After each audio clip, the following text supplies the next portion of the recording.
button. So recording is in the progress. And I will say officially, as always, hello everyone. Today we are joined by Jelena Veselinovic.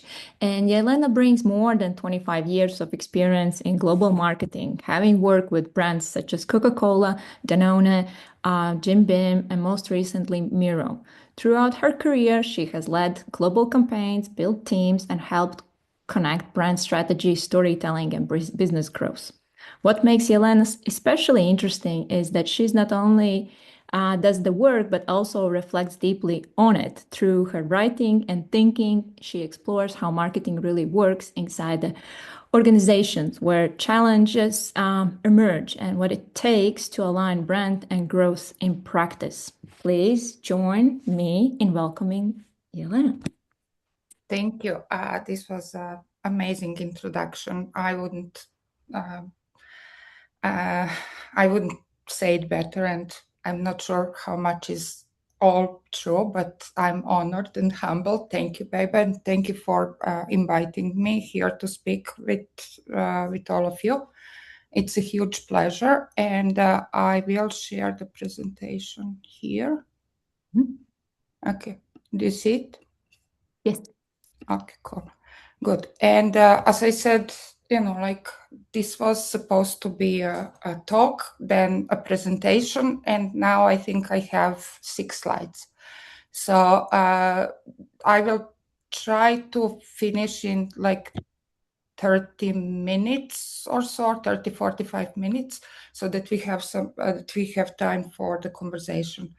However, since this is an intimate and close group, and all the things that I will be talking about, equally intimate, personal, and very vulnerable, I would suggest that, as we go, that we stop, ask questions, discuss, instead of letting me speak at you, if that's okay. And before I start, appreciate Baiba's introduction, but this presentation is, I'll just say a few things about me. This presentation is really based or rooted in my resilience of years of experience. And I spent most of my career working at Coke. I spent 18 years working at Coke, which really defined pretty much everything I know. And, the way I think about brand, the way I think about strategy. So I'm classically trained marketeer, which is blessing and a curse. Probably, at current times, it's probably more of a curse than the blessing. But I still like to stick to the things that I believe are true. And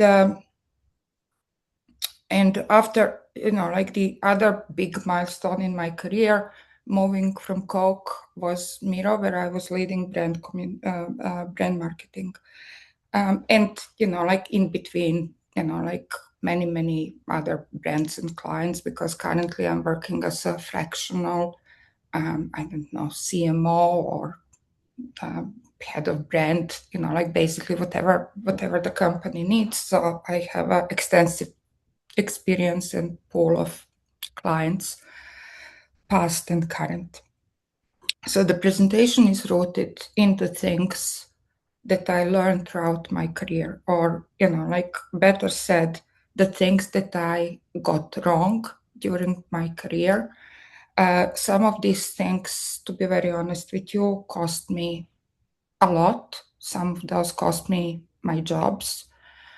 But, even though I want to share this with you so that we can all collectively, our little, global village, become smarter, the part of the confession is that, these are the things I wish I knew. But unfortunately, I never learned them, and I'm not sure that I ever will. So, so the basically the structure of the presentation is talking about the 5 deadly sins of strategists. However, I think that there is I would say a sin, a zero sin, or one sin that is really underlying, everything else we do. And look, guys, I'm speaking about myself. I'm not implying that the same things are true to other people or to you. But in my case, I would say the foundational sin is the intellectual arrogancy. And intellectual arrogancy kind of manifests itself in many different ways.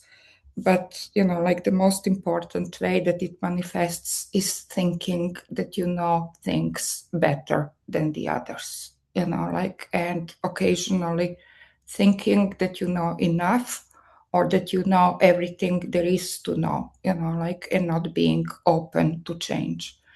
And and it's basically our ego and our intellectual arrogancy that if you want to be a good strategist, this is the first thing that needs to go. And also, before we start, I wanted to say that this presentation obviously is not about strategy. This presentation is about strategists, the people behind the strategy, and all the ways, in which we need to be self-aware, all the things in which we need to change in order to be better at our jobs. Okay, so with that said, let me see, how do I move this slide? Okay, so the sin number 1 is integrity. And I'm not sure integrity is the right word, but let me tell you what I mean by that. When I joined Coke a zillion years ago, in our onboarding toolkit, there was this one sentence, and later on, or immediately, I took that sentence and I literally pinned it, on the wall in front of me, as some kind of belief or some kind of pledge, in my career, that I kept carrying on until today, really, for everything that I do. And that quote was, "The quality of your decisions will create or destroy the value for the company. The value for the company, the value for the brand, or the value for the project." So basically, it depends on us and the quality that we are making, to grow the company, to grow the brand, to grow the business, to grow the revenue. And I was very rigid, about the quality of my beliefs. I'm a very curious person.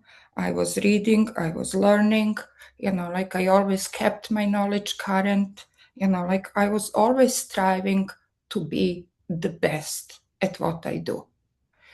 But what I learned, and all these lessons that I learned, believe me, I learned them a very hard way. So what I learned, that when you say the quality of your decisions, the quality does not mean being right. The quality means making the right decision at the right moment, for the right situation, and with the right people. And I wanted to tell you a little story that it actually happened in 2008. So again, many years ago at Coke, it was the time when around that time, we were introducing the integrated marketing communication. Now, the integrated marketing communication at that time was a very different thing that, like what the IMC stands for today. It was basically, like a kind of underlining thinking, like from start to finish, the single idea, the single strategy, like in the single set of I would say objectives, like that kind of drive the whole journey. So upfront, upstream, downstream, like throughout.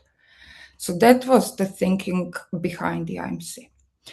And it wasn't about media. It was about, like everything that you do in marketing. And there was this one guy, and he was one of the creators, forefathers of the IMC at Coke. He was leading the, like the entire strategy group. He was the most senior, and he is and was one of the smartest people I ever met. Like my kind of role model. And 2008 was the year of Summer Olympics in China. So he was shipped to China to lead the host country marketing plan, work, effort behind the Olympic sponsorship. So like the huge job, like as big as it gets. And I was truly excited. And his his mandate was to establish and at the same time apply the IMC thinking to the Summer Olympics. And, like, so he was doing all of that. And at one point, like we had the global summit, like of all IMC people in the organization. So he came to present, like his early learnings and learnings and experience from his work in China. And China was supposed to be like a test market where we were testing the whole IMC thinking. So he was presenting, and at one point he said, like, I don't call it IMC anymore. IMC, like integrated marketing communication. And I was in shock. And not only that I was in shock, but I felt betrayed. Like how someone that created the discipline could not call it that way. And the way he explained that, like he was saying, like the IMC as a word is triggering everyone, like so then people become competitive because they feel, like that you are kind of tapping, like over their responsibilities, like like everything is changing, the workflows, this and that. So he said, like instead of fighting with them, what the IMC is, I'm trying to make an impact. I'm trying to influence the decisions, but without calling it IMC. So basically, like he said that he gave up on trying, like to make people comply with his religion, like with the IMC religion, and instead he focused on creating impact, influencing decisions opportunistically, one small step at a time. So, like I felt really betrayed, and I didn't understand that until many years later. And my sobering moment came when I joined Mira.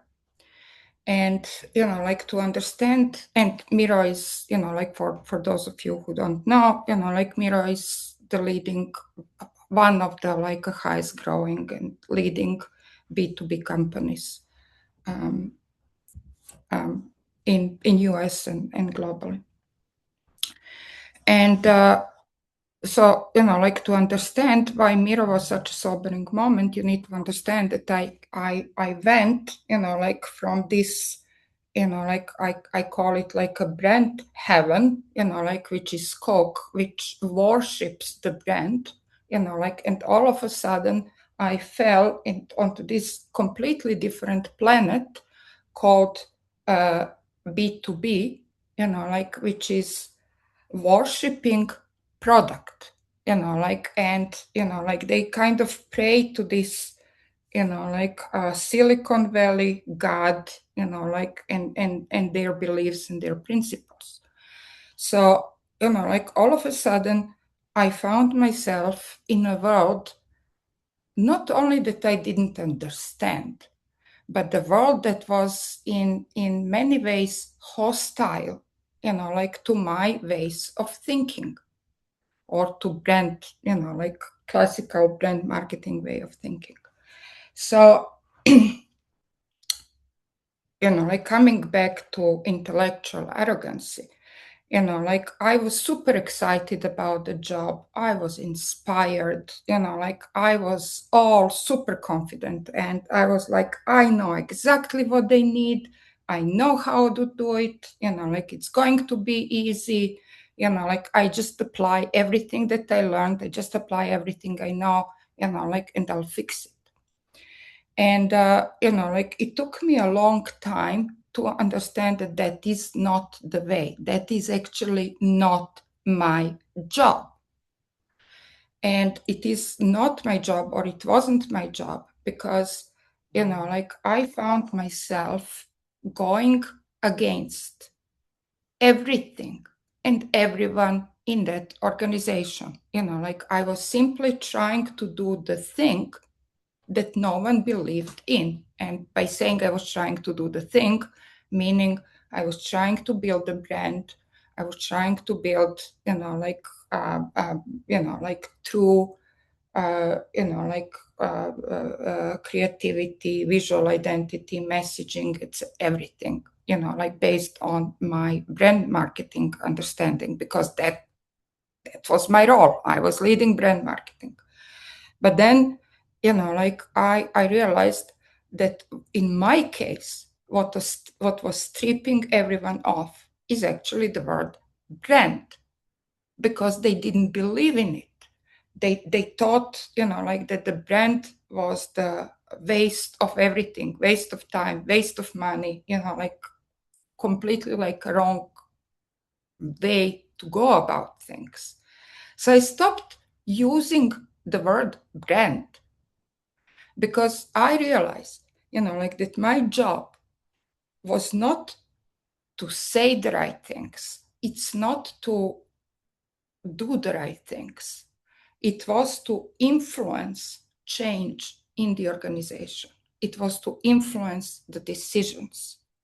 And when you switch the perspective, like from doing the right strategy, from being from being super smart, like from choosing the right words, from preaching to everyone what they need to do, and start understanding how can you influence that change, and you can influence the change only by influencing people, then your perspective and your job completely changes, like, and it changes from practicing the craft, because, like going back to, like to that sentence that I said, the quality of our decision is, like creating or destroying the value at the company. I always thought that the quality of decisions is about my craft, my skills, but it's not, like that's a table stake. If you write the most beautiful strategy on the paper that will never be implemented in the world, you are wasting money for the company, you are wasting your time, you are wasting your talent, you are wasting everything. So, like what my plea to all of you is to actually understand that your role is not only to write a strategy. Your role is to create a change in the organization, and more importantly, to bring everyone along, because you can't do it without it. So anyhow, the whole presentation is pretty much about that, but I'll keep going. So the second lesson that I learned, like again, coming from that intellectual arrogancy, is the sin of self-reliance. And again, maybe self-reliance is not the right word, but basically, like, and again, like to use Mira as an example, I came in, I'm like, well, I am the know-it-all person, like I can do it. And, like as a matter of fact, when we were, like when I was building the whole brand foundation, the brand positioning, brand strategy, brand campaign later on, I had a big team, but there were no strategists there. So I literally didn't have anyone to help me. I did it all alone, like with my two hands. I did it alone. And I thought, oh, like I can do anything. Like, why would I need anyone? And that's wrong, like, and to explain why, like, I'll tell you a story. It happened to me very recently. And I had a guy that I was talking to almost like a mentor. He was not my mentor, but he was a guy that I respected a lot. So I called him and I said, like everything is wrong, everything that company is doing wrong, like, and I don't know anymore what to do because they do not listen to me. And, like he said to me, like you need to find advocates in the organization.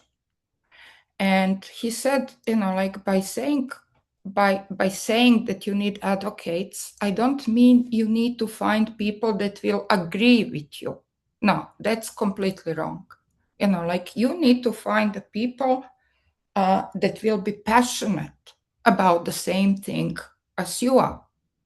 And sometimes they will disagree with you, but they will also help you, like gain a new perspective, like they will help you improve your argument. And then, like over time, they will become your allies in the organization. Like, and that is how you spread a change. Like it's not a one single fire, like it's a lot of small sparks, like that then affect the change in organization. So even if you are the smartest person, which I always thought that I was, and I am, like deeply sorry for that. Like you cannot do things alone. Like the other illustration of that, I was that same company, which I'm not going to name, but like I was talking to the CEO of the company and about something, I don't know, the campaign strategy, whatever, doesn't really matter. And he was not agreeing with my recommendation, or not completely. And I told him, I said, look, I don't need to be right, like, and I don't, at this point in time, like, I probably didn't say it in these words, but I said, at this point in time, I don't really care, like that you disagree with what I recommended or that other approach. You are a decision maker, like I will kind of adapt, like to your decision, and we will go from there. I'll make the best out of what you think it's true. Because what I realize, like it is much more important, like a million times more important, to have the organization aligned behind a certain decision. Like you need to have an idea, a decision that the whole organization will rally behind. That's much more important than being right. Because being right and being alone and pushing against everyone and everything, like, okay, you can have a satisfaction of or pride. Oh, I told you so. I'm right. I know it all.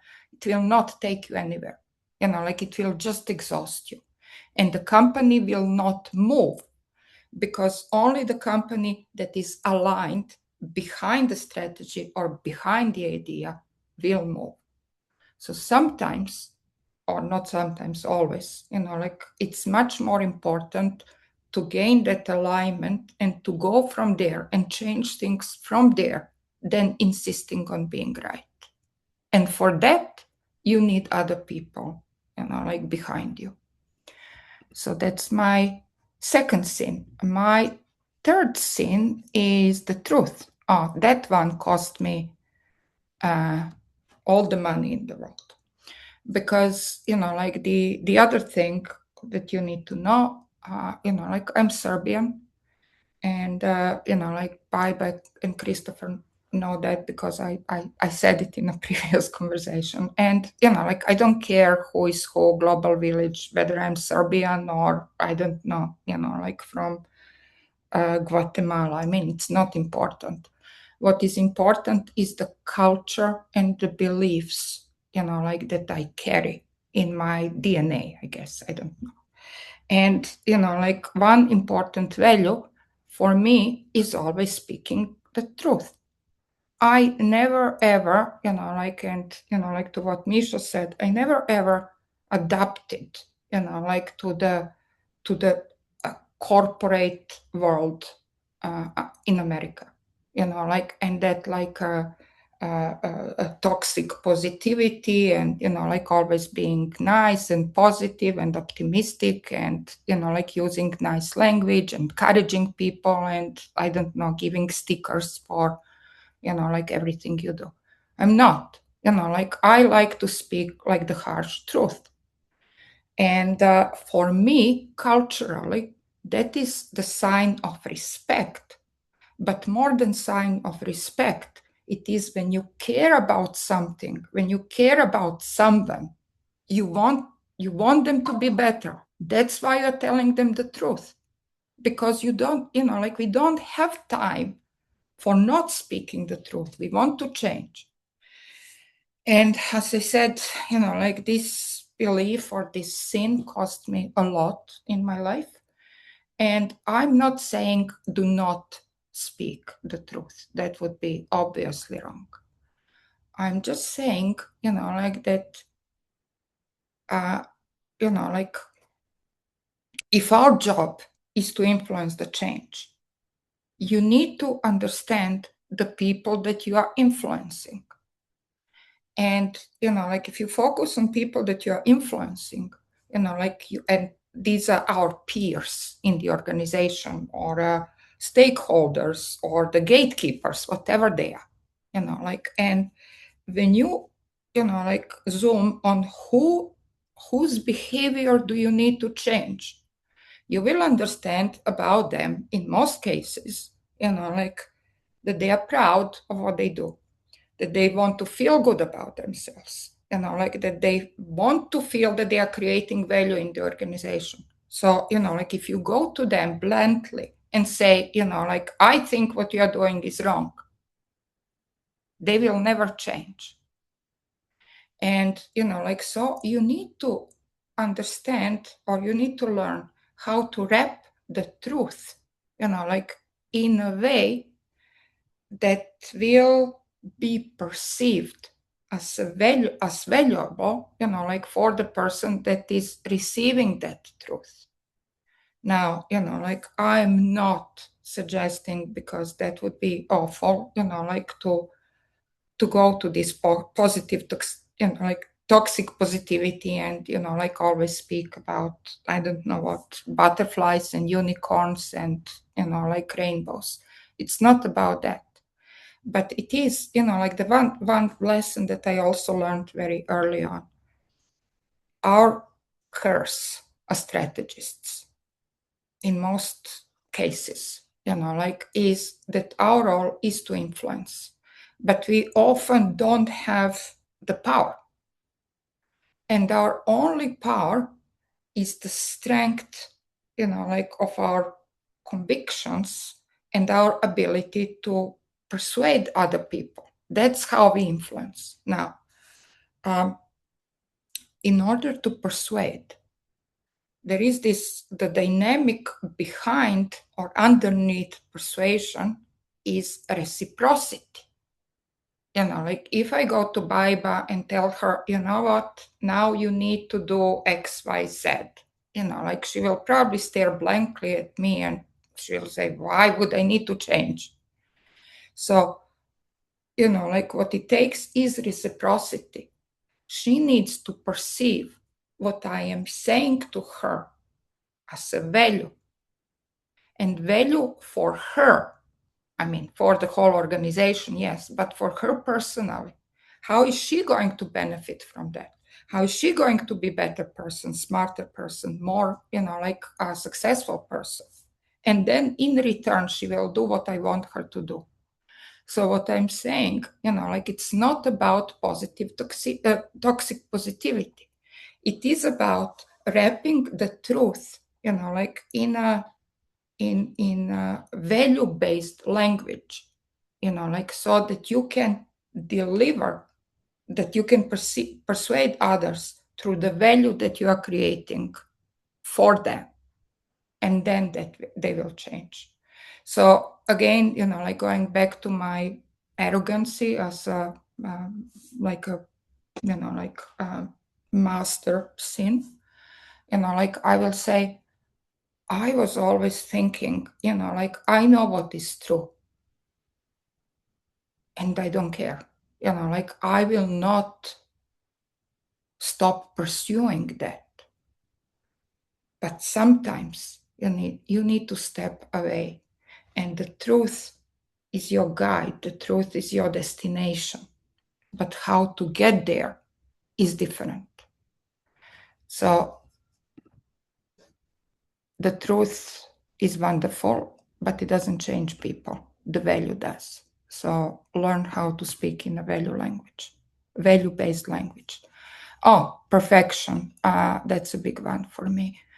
Perfectionism. So perfect is not the point. It's not the point because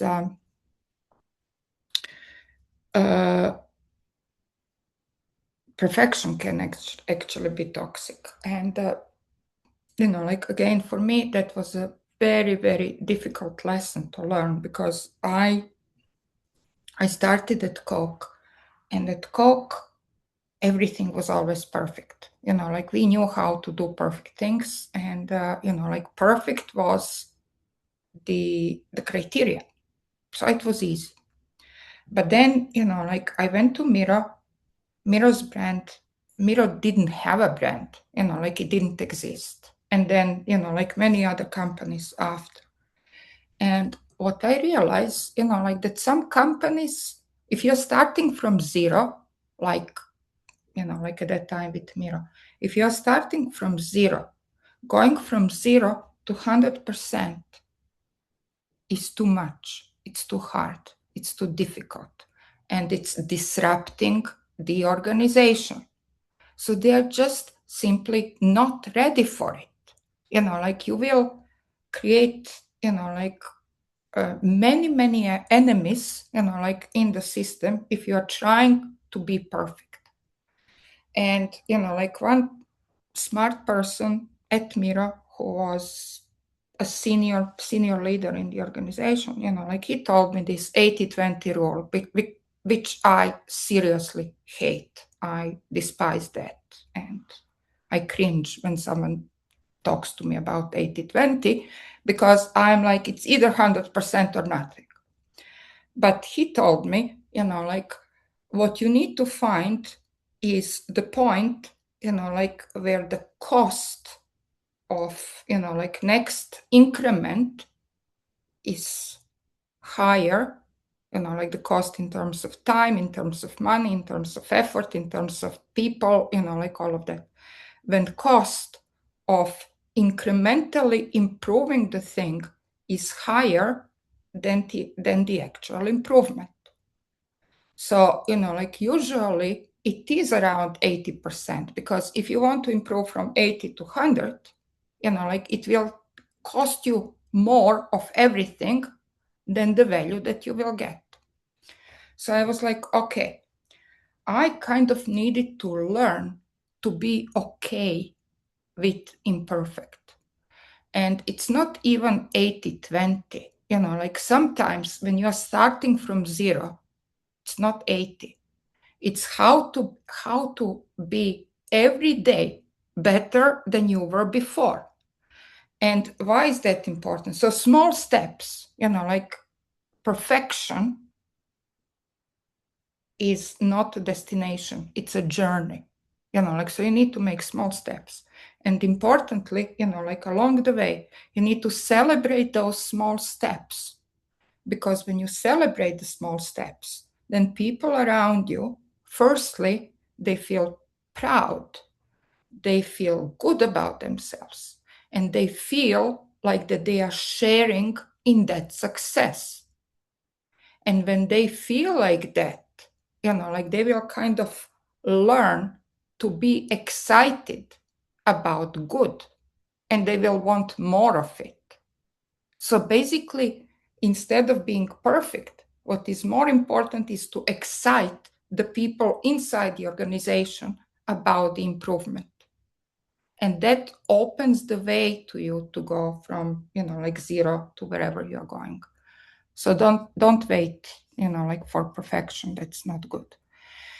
And the last one is expertise. So again, like it's a kind of a leitmotiv here. I repeated it many times, like how I always thought that I knew everything, like, and especially when I came to Mira. I like Mira B2B organization. And me coming from Coke, for God's sake, I know how to build a brand. And they knew nothing, like, so I will go there and I will show them. And it's super easy. It wasn't easy. It was very hard. And like it was hard because what I think, and that's very important, what I think it's right from my expertise domain is not necessarily right for the whole organization.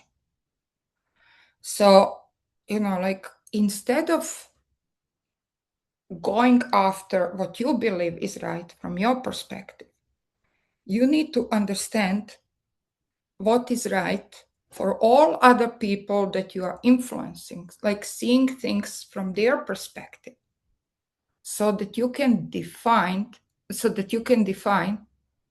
what is the right decision to influence from the in terms of like a bigger benefit, like a like organizational benefit. So what works for everyone?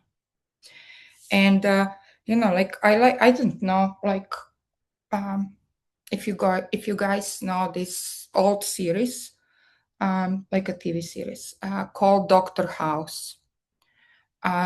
And like it's one of my iconic series. I love the Doctor House, and I love the Doctor House obviously because of his charming, charming sarcasm and personality.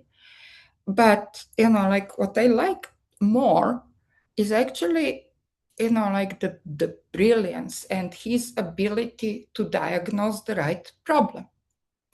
And like once in my career, someone called me the jack of all trades, and obviously the master of none. And that was not meant as a compliment. But I still stand behind it. I still believe that is important, because the most important thing that we do as strategists is actually diagnosing the right thing that needs to be changed. And if you want to diagnose the right thing to be changed, like which is sometimes upstream completely, sometimes is downstream, like there is no limits where that thing can sit. In order to diagnose that thing, you need to know how everything works. So, like in that respect, like your own expertise as a strategist is limitation, because you need to go outside of it to learn how the system works from other people's perspectives so that you can find the right way to change it. And the right way doesn't necessarily always mean the right thing from your professional domain, but it's the right thing for the organization. So your expertise can be a limit. And the last slide. This is a conclusion, guys. We are all just overpaid salespeople. And, like what I mean by that is, like how it says that at the core, what we do, like that the consumers are at the core of everything we do. And I'm like, yes, but in order to get to the consumers, like there is a first level of stakeholders that you need to influence before you even get to the consumers. So, like the last thing that I always like to say is that behind every problem in life and in marketing, there is someone somewhere not doing what you want them to do or doing something that you don't want them to do. So your job is actually changing that behavior. And in our case, it is changing the behavior of the system or people or anything, like that stands in a way of your desired goal. And your desired goal is the change in consumer. And that's why, like our first job is actually to sell what we think needs to be done. And that requires a very different skills and very different perspective than working, like as a strategist, like in our own craft. And some people could sum this up as being good at politics. It's not about being good at politics. I hate it. I don't believe in it. It is about creating value, the right value at the right time to the right people so that you can influence or that you can make the biggest change in the organization and in the market. It's all about that. But being blind to that, like that first layer of change and impact and influence is just very dangerous. So that's it. I'm sorry for taking this much time. Oh, there are messages in the chat. Ah, okay. Hugh Larry, yes. Okay. So that's, guys, that was what I wanted to share. I hope it resonated with you, but I would really love to hear from all of you. Thank you very much for your learnings, 5 or 6 of them. I think the last one is also a learning slide still. Any questions, any reflections, observations? Are there any more sins that you found in your career, in your experience? I'm sure there are more. We are all very sinful people.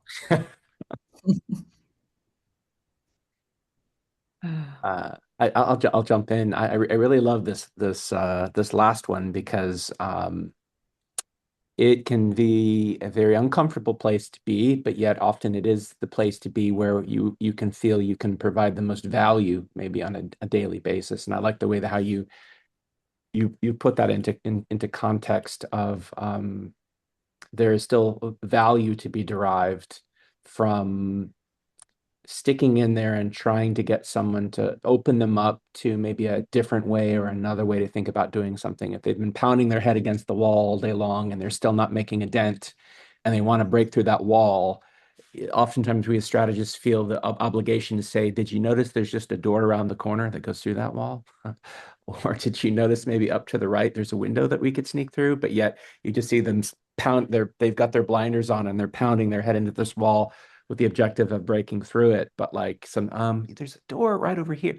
And sometimes that can feel political because it's like, well, you can't tell them what to do. If they want to pound their head into a wall and feel like that's the best way to get through, who are you to tell them otherwise? When really it's like, well, literally like who like that is my role right now. Yeah. And are we in the client happiness business or the brand growth business? And these things be mutually exclusive. And I was at a this is just very topical. As I was at a dinner last night with a colleague, and I just admitted, I said, it sounds very crass, but on a good day, sometimes I feel like I'm just trying to trick people around me into doing the right things. And I'm having to shift the language and move this over here, that or this or whatever. I'm just trying to convince someone to maybe try and do it this way by using their words or their momentum as a means to do it. And that is a sales function. Now, whether it's overpaid or underpaid, we could argue about. But like that last, as these red words are sitting up here on the slide, this feels like it just really lands. It's a reflection. It really lands with me right now. Maybe it lands with some other people, but it definitely is a reflection that I feel. Like I had some very important colleagues in my life in, like different jobs, different organizations. And what made them, like kind of a perfect people for me, because they were continuously reminding me, like to take it slow, to take it one step at a time, and to never lose sight of where I want to go, but not push it. Like just let people, like kind of find, like let people discover it as their own truth.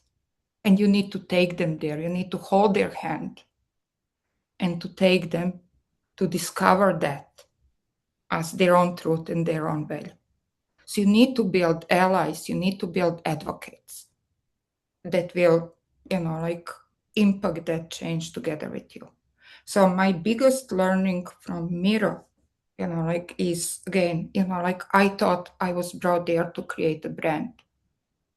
I was actually brought there to change that organization, like, and to turn them into brand believers. And I failed. But now looking back, like that was my job. And yes, of course, while doing that, like building everything else.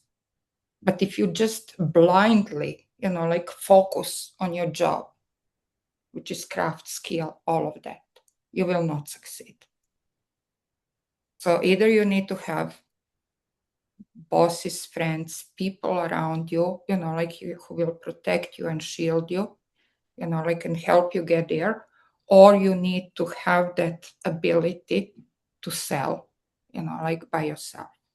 And again, I don't like the word sell because I don't know how to sell, but you need to take people along with you. You need to lift everyone else up. That's your job. It's a bloody difficult job as well, especially when people don't want to change. And usually no one ever wants to change. So anyhow, yeah, I agree with you.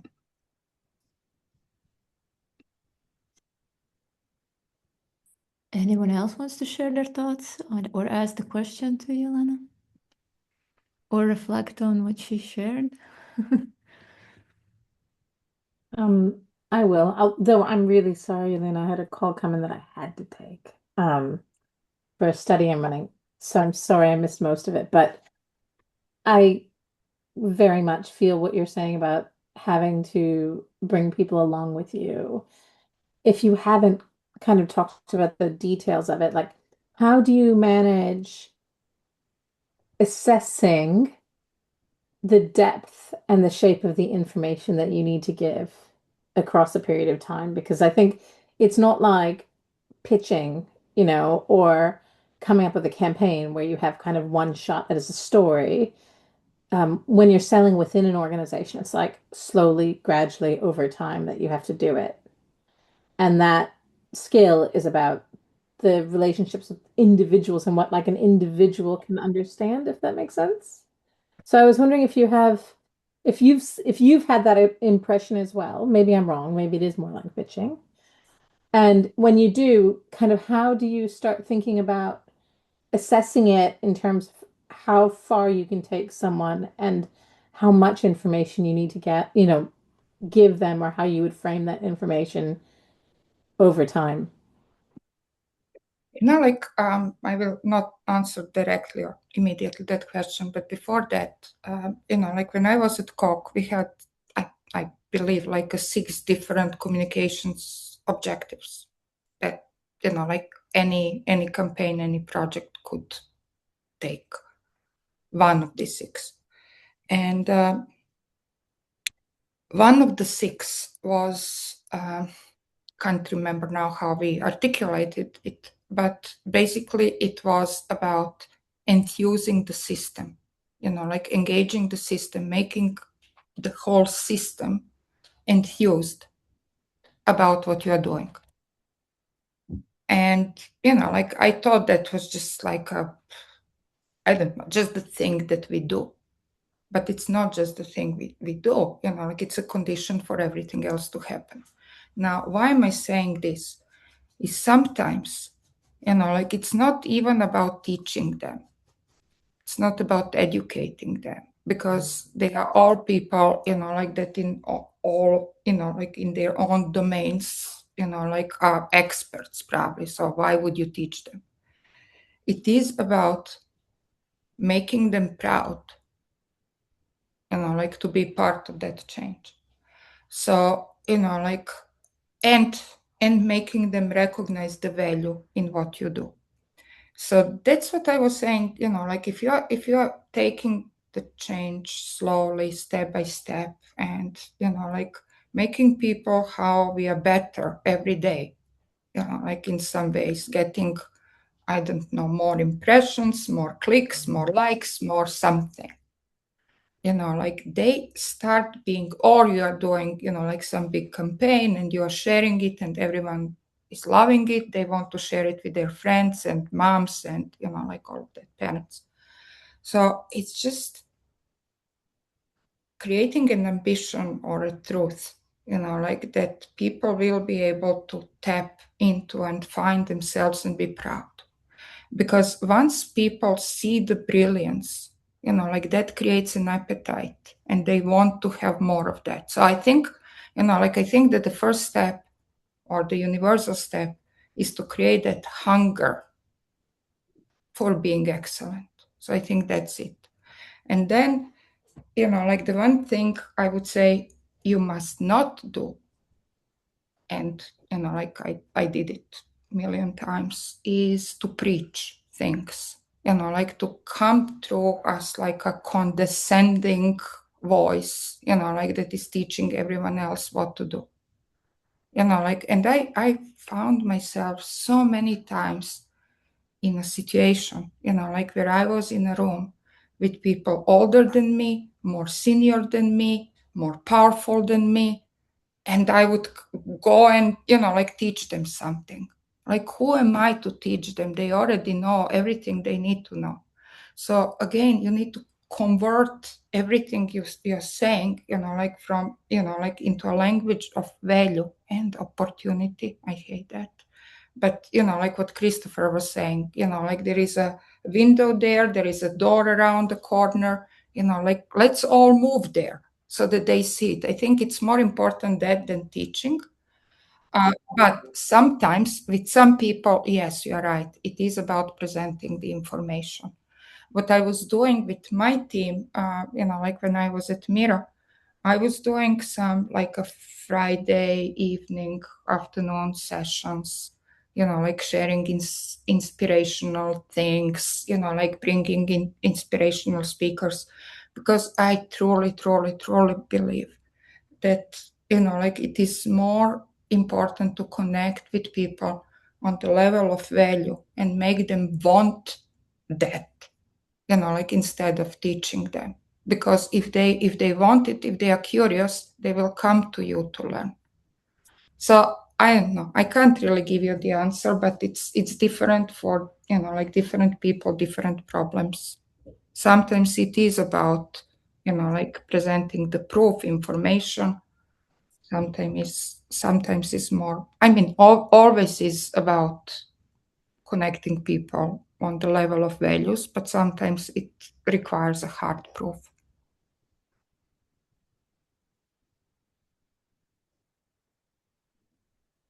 Like when I was at Coke, we were doing a thing that I hated so much, and we had this, especially this integrated marketing communication group. We were conducting every year some sort of a review in terms of productivity savings, like looking back, and quantifying all the productivity that we or savings that we generated through better decisions, better decisions, better techniques, better tools, better everything. And I hated it because I always felt it's fake. And I felt it was fake because, firstly, our job is to continuously improve and make better decisions and save more money. So, it's nothing extraordinary that we need to promote or that we need to prove to anyone. But secondly, I hated it because it's so easy to manipulate the numbers so that you inflate productivity savings. So I hated it all along, and I was dismissing this completely. And I mean, of course, I was doing it, but I was doing it just because I had to. But then, when I came to Miro, I realized, that you need to sell the value that you are creating. It helps. It really helps, to have a proof point. So yes, keep on doing, and calculating productivity savings, even even if it's fake, even it's like a vanity, you need to have something to defend what you are doing from all the people that don't believe in it.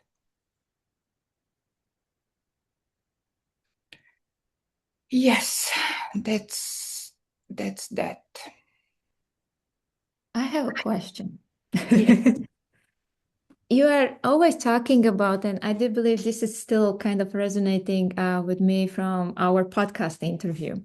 And you were talking about how to lose the shield and how to become more vulnerable. And for me, the question is like, what is your some sort of like, I don't know, mechanisms or way how to do it? Because for a lot of people, that's the most scariest thing to kind of like, being completely vulnerable and to tell the truth maybe in the room. I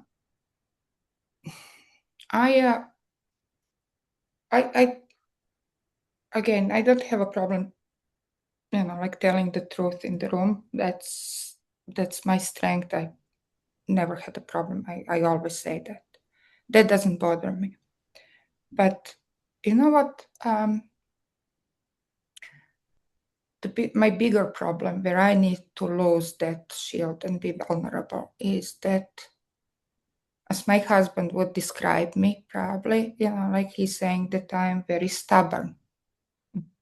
And that I am stubborn, but that my stubbornness, comes from the place of strong convictions. I think, when I believe in something, I will just blindly go after that. And I will, and nothing will stop me. Now, you cling to something and, as I don't know, a blind person, you just cannot let go. Where I need to change myself, and I'm working on that, is to learn to let go. You know, to learn to let go when, you know, like when it's time, you know, like you realize that you will never get there. So you learn, you need to let it go. Or when you learn that your approach will not get you there. Or when you learn to let go when you realize that you were wrong. I never learned these things. So that's, you know, like that's kind of my ultimate shield. The inability to change the direction. I mean, I do it, and when I do it, when I make myself vulnerable enough and real enough to accept that I need to let go, that makes me a better strategist. When I realize that I'm wrong, that makes me a better strategist. That's difficult, you know, like that's literally killing your ego.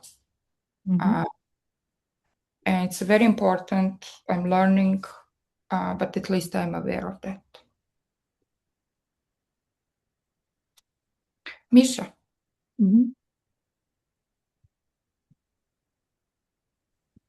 First of all, thank you very much for this presentation and for sharing. It's very inspiring, and I think it's very helpful to many of us. But what I wanted to ask is suddenly a little bit different. It's about what do you see as your next step? Because both of this presentation and the podcast episode, it's a story of understandings. So my question would be, where do these understandings lead you now? I hate you for this question. I don't know. I don't know. I am honestly quite lost at this point because, you know, like a little bit, you know, like what Hemal was saying and you were saying, you know, like what is strategy? I don't know what is strategy anymore, but Hemal was saying, you know, like that it's probably more upstream, you know, like it's probably more influencing business decisions. That's where I want to go. I think, you know, like strategy is not, I think, you know, like where the strategy sits right now is too late to influence any important, significant decision or create value. So I think that the whole strategy needs kind of to change, or the understanding of strategy needs to change.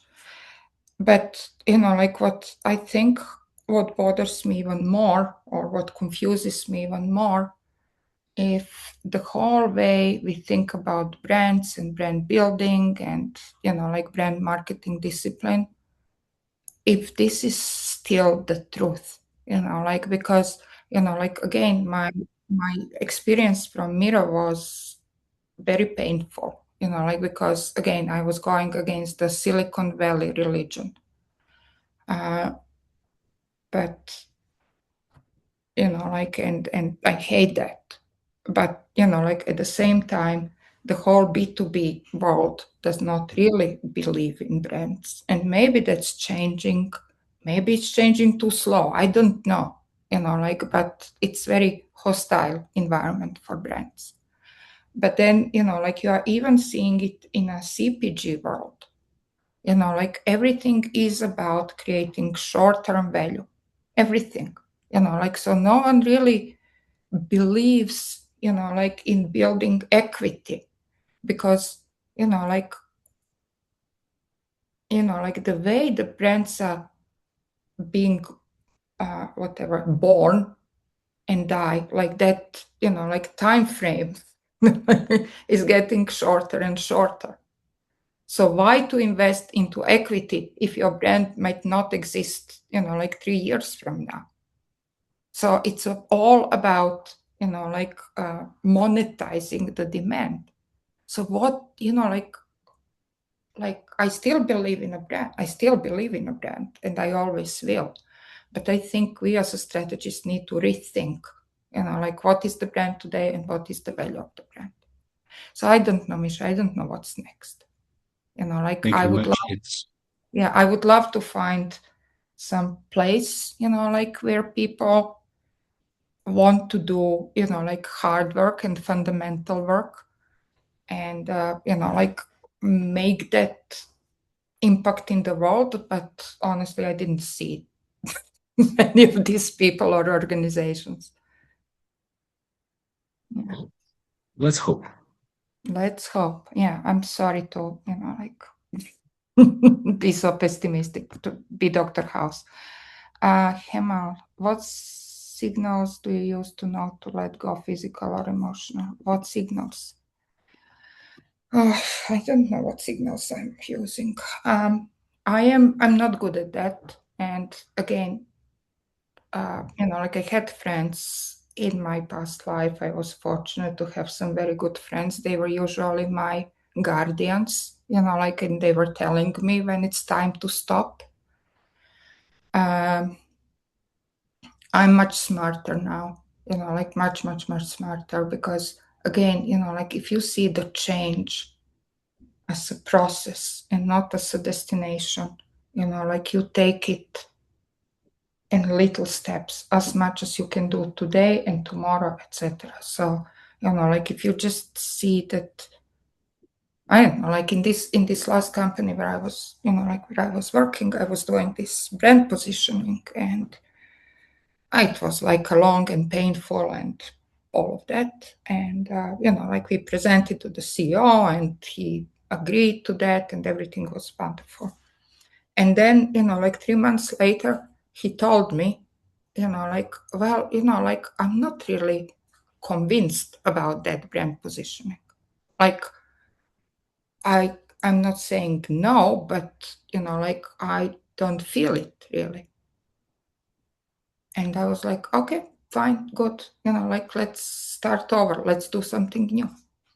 Because me fighting about he doesn't feel it. I don't even know what that means. Like, but I know that he's a decision maker. And for as long as he's not feeling it, I will not be able to move anywhere. Mm-hmm. So that's the moment to give up, like to let go. So I'm learning that. And that's my, like to bypass, that's my fragile, vulnerable moment, like accepting that you're wrong. Or maybe you're not wrong. You're just wrong for the situation, for the moment, and for the people that you are dealing with. But that's the same as being wrong. So maybe it's about accepting that duality, like duality of being right, but at the same time being wrong for the moment in which you are. My apologies to continue this question, but isn't this maybe also true in the context that, and I can empathize with you, that we are coming from other side of the world, from Eastern Europe, and that Western world is just very different. And there may be some struggle, like why people are not accepting your honesty, your truth, your directness. And that's where you get some problems. That's a big one, like it's a huge one. It's that's what I was saying about like this toxic positivity of American corporate world, in which like the person like me is for the person like me is very difficult to exist. So I know how I need to learn, like how to speak to, like what Christopher is saying, like so. I don't know. That's why I put this integrity as the first sin, like because what every single fiber of, I don't know, my identity or my DNA is screaming, like if you know the truth, you need to speak it and you need to stick with it and you need to stay true and you need to stay consistent. But the bigger truth is that you want to create something great. And to create something great, you need to shift, and you need to learn how to shape shift in order to achieve what you want to achieve. I'm just saying it's important. I'm not saying I know how to do it, because I don't. But I'm trying.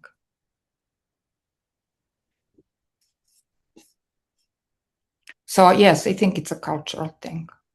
Like for some people it's very easy. And I was talking to you and Christopher about this, and during the podcast. Like some people, and I'm both astounded and I'm both disgusted.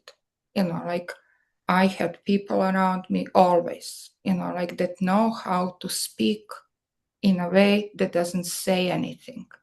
Like just kind of, like uttering these empty words without any commitment to anything.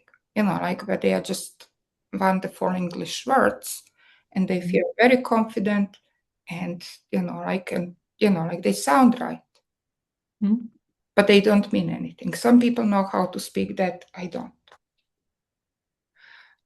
So yes.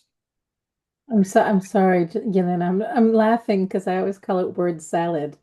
Like, Yeah. when someone just says something and you just say, there's literally no substance in what you've just said, and everyone else in the room is nodding. Um, yeah, so I'm sorry if I was laughing because I No, fully empathize with what you're saying, is that it's so hard to see that sometimes. me from a little country in Eastern Europe, like going to Atlanta to the headquarters, like that was such a cultural shock that I can't even explain to you. And I remember I was telling this to Baiba and Christopher. I was sitting in my first meeting. I remember it as I don't know, I have PTSD from that time.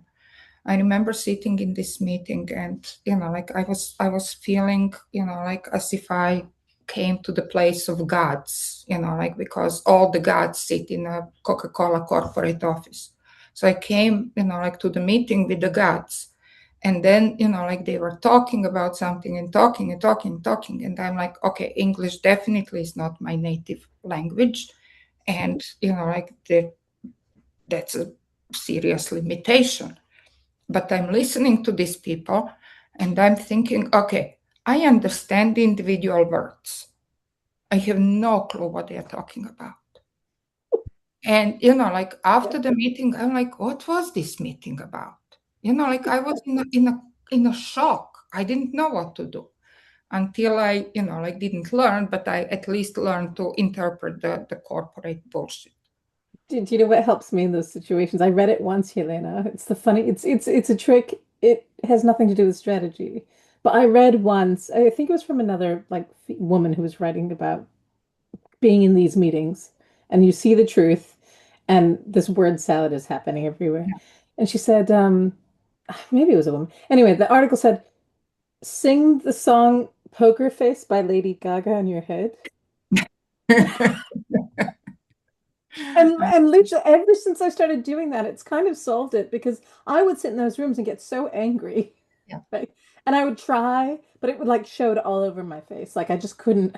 And when I started doing that, it helped so much because it just started shifting my internal energy. And to your point about shape shifting, I think sometimes this job is about meeting energy and being like, okay, well, I have to be responsible for the energy I bring to the room. And sometimes it has to be pit bull energy, and sometimes it has to be Labrador energy. And being that's why I asked, like, do you have signals or do you have something?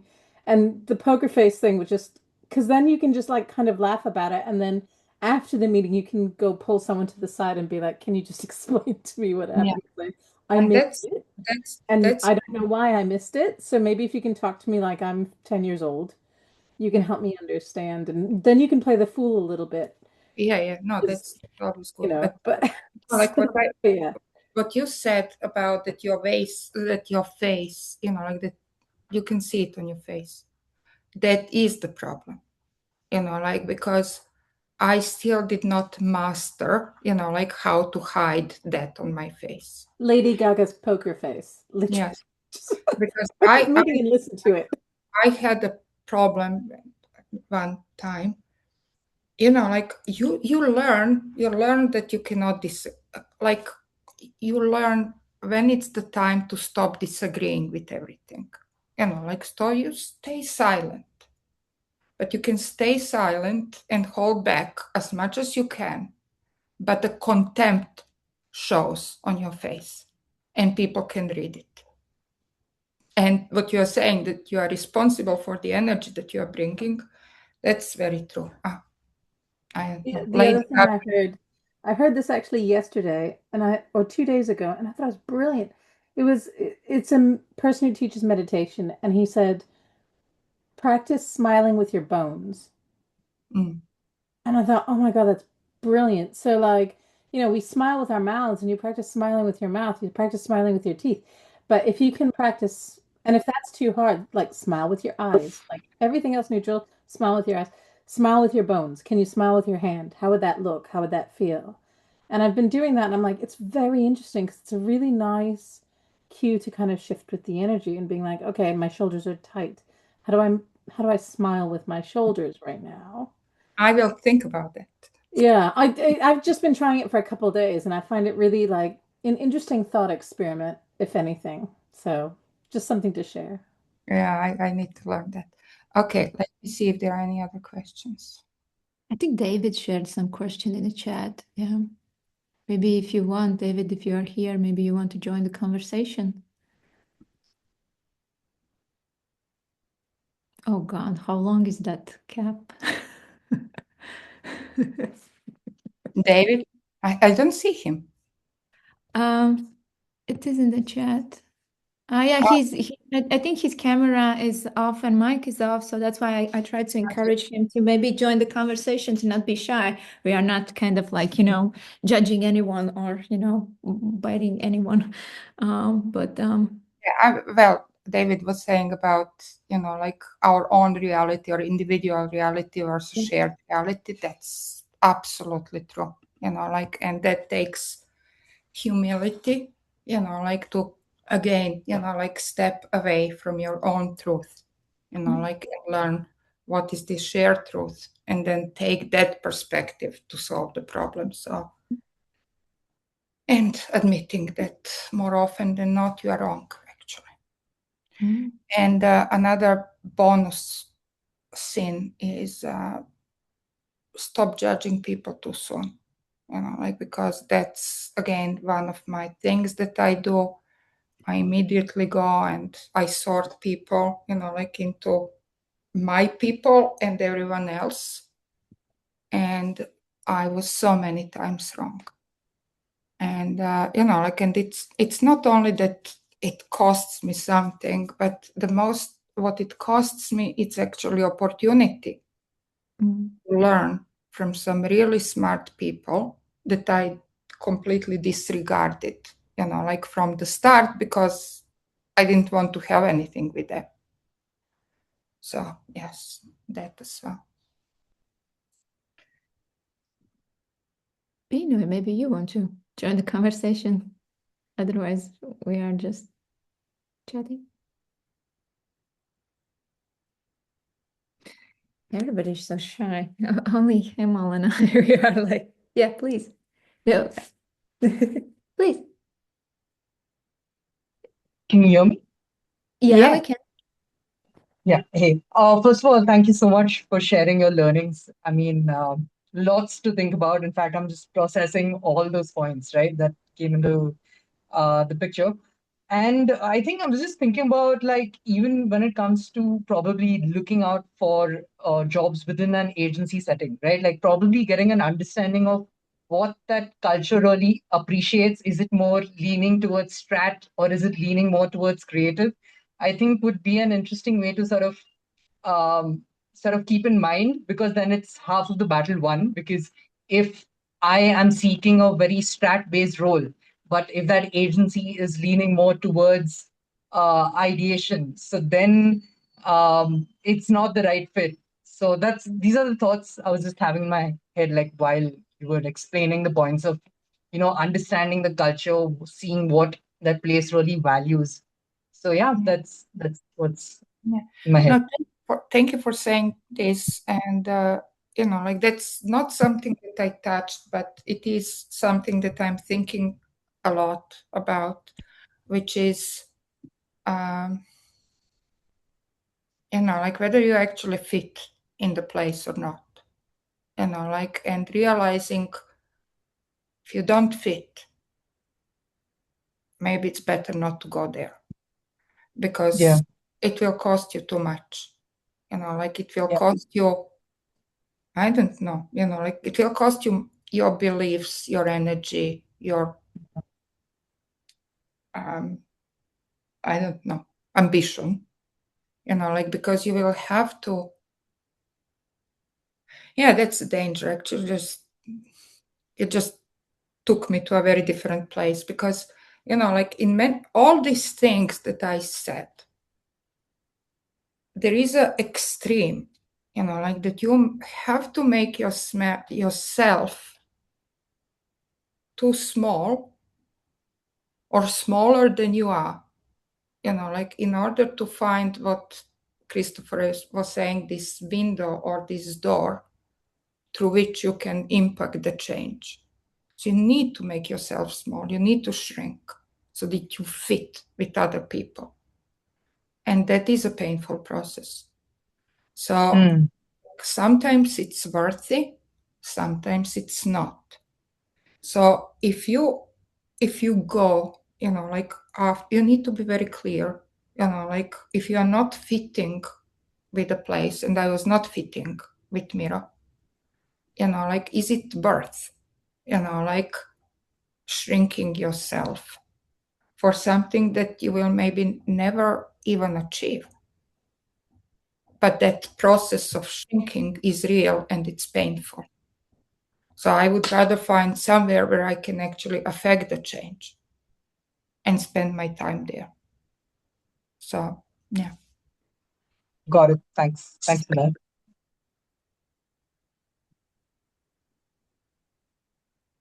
Anyone else wants to join the conversation, even in a chat format? Because I still believe that this is a fantastic opportunity to have a conversation with Jelena, and it's just a little bit shame that we are not that many today in the room. Normally, I guess that normally we are a little bit more, but yeah, I think that a lot of people from the community, WhatsApp community, are missing an amazing opportunity. Yeah, I mean, like the biggest learning, and, like it took me so many years to understand this, that my job is really my job as a strategist, which I was at the core of all my roles, is not strategy. It's changing the people, like so I can make the impact that I need in the world. And that is a huge shift. So I hope, like whether by listening to this recording or all of you dear people in the call, I hope this helps because you have amazing things to share with the world and you have immense knowledge that would be so valuable, like to many of your clients and companies and everywhere. But, like if that knowledge or if that thinking, like stays a beautiful sentence on the paper or in the PowerPoint presentation, like it's just a waste. It's a waste of human energy in the world. So David is communicating with us through chat.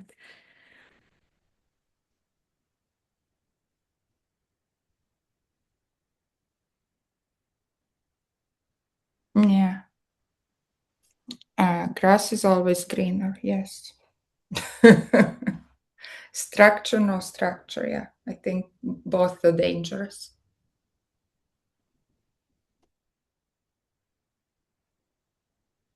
I have a question.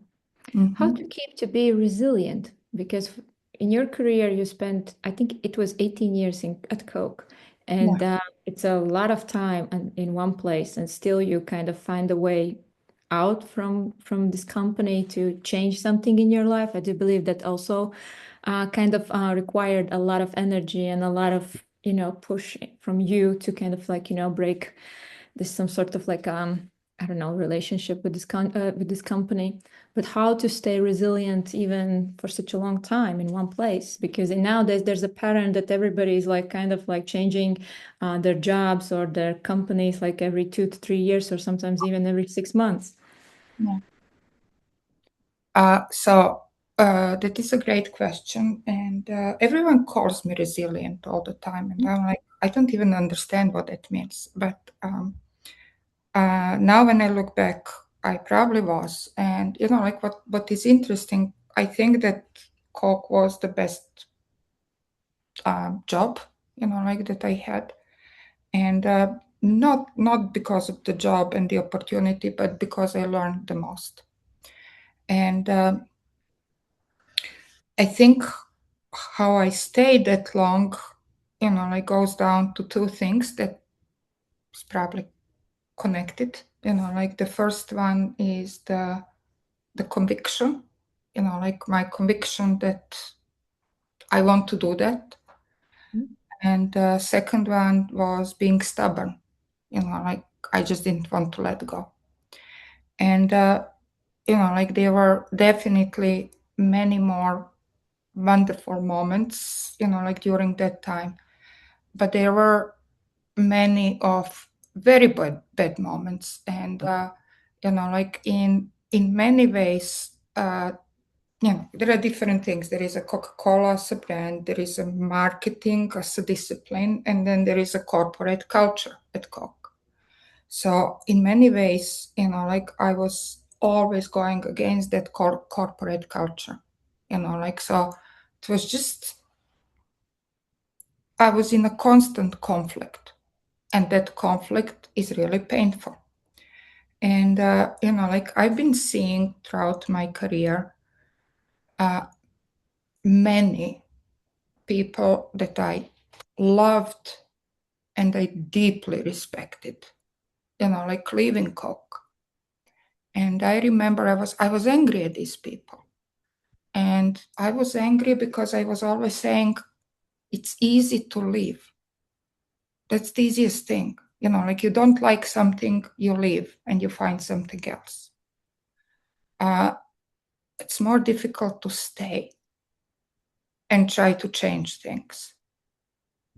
And, like I believed in the idea of Coke. And I believed, well, I felt good about this opportunity to learn so much, like that I was staying there because I felt it's my obligation to change things for better.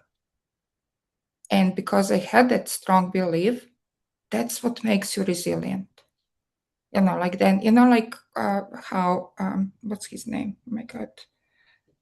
And the psychologist who said, like you can, or I don't know who said it, like you can take anyhow until while you understand why, or something like that. Like if you understand why you're, like suffering, like if there is a reason for that, you can take anyhow, any suffering. It's not hard for as long as you're going after your beliefs. So I think that what makes you resilient. But when I can now, when I look back, I can pinpoint the moment in time with almost like a perfect precision when I lost it, like when I lost the belief. And when I lost the belief, like I just turned, like I'm that person. I'm not conflicting person, but I have a lot of things to say. And, like I'm passionately disagreeing with many things. That's my that's my love language.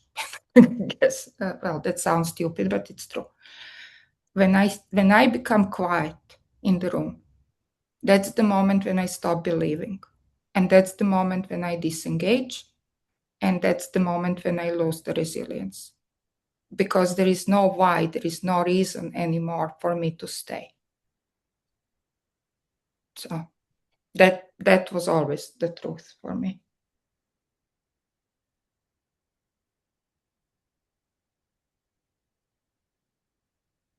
Yeah. Chatting with us.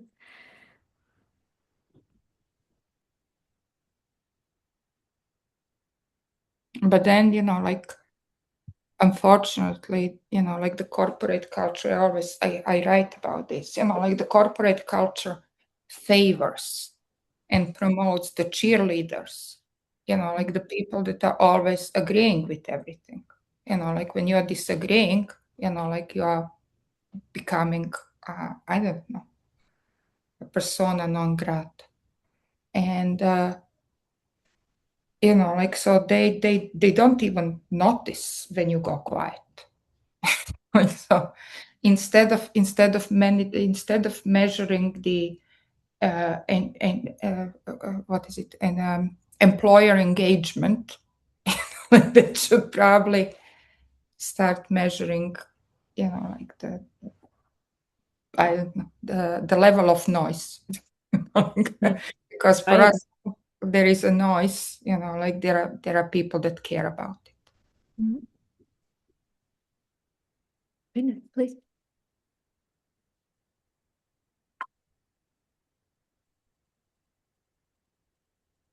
David continues writing here. I thought that Pinoy wanted to also ask a question because I think you raised the hand. Yeah. So, so based on what you're saying, right? Like, I feel like, is it then about higher the level of authenticity when you're working in a startup or a smaller organization because less of the people, so you get more chance to like influence things and learn things quicker? Do you think that's one way to think about it? I'm not sure.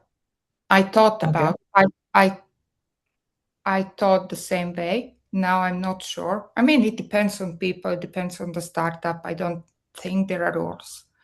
The problem with startups is, like what David was saying about the lack of structure and rules or anything. So it's very chaotic.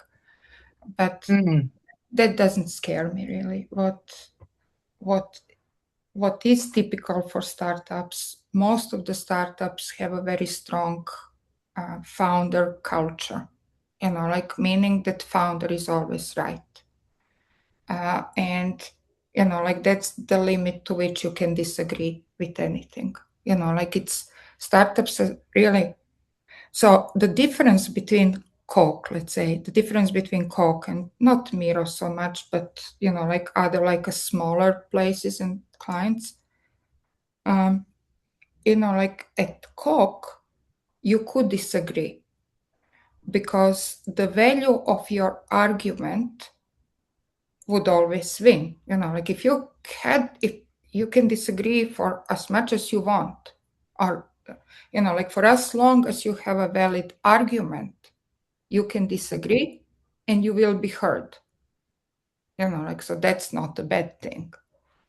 If you disagree in an environment, that is all chaotic, and when the only thing that matters is, the CMO and his decision, no one will think about your argument, you will always be seen as a contrarian. So there is no, in a small founder-led startups, there is no patience and there is no time for disagreement because they need, to ship and manufacture everything at such a speed that disagreement is a huge disruptor, to the organization, and they will not tolerate this.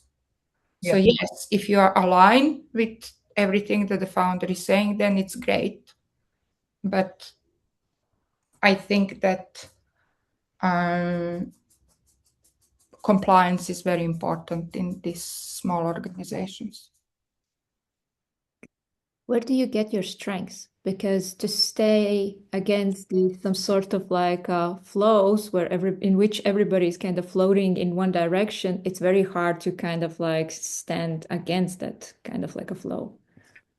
To be very honest, I find the strength in people, and people like you, people like, like people in this call, or obviously when I don't have that call, like there are other people that I turn to, or if you're lucky, you find them in the organization, like smart people, people that believe, like they give me energy. Because I think that, but when you're asking, like where do I find strength? I think we're losing the strength where I'm losing it, where I'm leaking the strength of, is when I feel that I am alone against everything else and everyone else. Like, so I was joking with someone, like if you are the only one, like you can think, well, like maybe I'm right and the whole world around me is wrong. You start from that perspective, like you're confident and you want to change things. But, like as the time passes, you start questioning yourself. Like not possible that I'm the only person that knows how to do things and that everyone else is wrong. So you start doubting yourself. And that's where you are bleeding the strength. So, like you need people, like that will replenish that sanity, like and belief and understanding that, like still that shared understanding that what you think is right is still right. It's just not understood. So you need that confirmation from someone. So please, people, continue talking to me. No, you need like, like a recharge, definitely. And obviously reading stuff. For as long as you're passionate about what you're doing, it's good. But I can tell you that passion is also it's not infinite. It's limited. Like and like and the question I think Misha was asking and Hema, like where do I want to go next? I don't know, because like honestly, I kind of spent my whole career and whole life, like working in marketing. But I'm not super convinced anymore, like that's the place where I can do good in the world. So when you lose that, then your passion is gone, then your conviction is gone, and then it's hard to replenish that energy. But I'm trying to stay in that, like trying to keep the faith.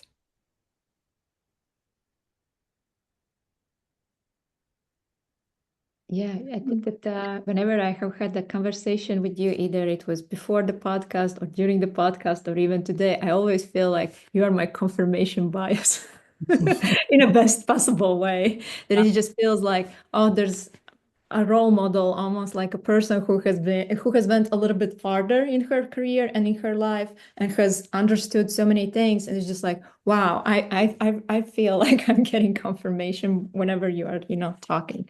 So yeah. Now find your people. Yeah. Guys, find your people, because I was like, like last time when I had a crisis, and they have a crisis all the time, like I met this guy, and like I had a short, like he was part of the project as well, and I had a conversation with him, and I was like, wow, like firstly, they made me see things that I was not seeing. And secondly, like he just reminded me about everything that I love about this job. And it was a half an hour conversation. And I was just ready to go. And like go against any possible barrier in the world. And like not only the like confirmation bias, but finding people that you can learn from. Oh my God, that's the best thing in the world. Like that excites me. That gives me all the energy. And I mean, seriously, I'm saying it again, what you're doing here, like with this community, it's exactly that, like, because we all need it. I mean, this role, the strategy role, is very vulnerable, because it's all about the words, and everyone can have a point of view on words, and yeah, so we need that resilience and strength to keep going, but again, keep your humility, and like, and grow your humility, because it's so easy to get lost, and like to confuse intelligence or this special sensitivity that I think we carry, like to confuse that with superiority, like over other people. And once you think you are above other people, like that's bad. And that's also where you stop growing. So yes. Maybe, yeah, we should need to wrap up and, close the conversation because we have already been spending together 2 hours. Maybe one last question or last reflection from you guys. Well, I can't thank you all enough for staying with me for this long. I mean, this was like amazing. I feel like I locked you in a Zoom call. You had no chance to go. But this was, I mean, thank you for the opportunity. No, And thank you very much for I accepting am, the invitation. like to all the people in this call and in the community, like again, like to repeat myself, like you are the people that give me the reason to keep going. So if there is any opportunity or need, I would love to stay in like a real contact. So you know where to find me. David is saying keep going. Thank you, David. Yeah. Please stay in touch. Yeah, so maybe we can wrap up and we can, let you also, do other things.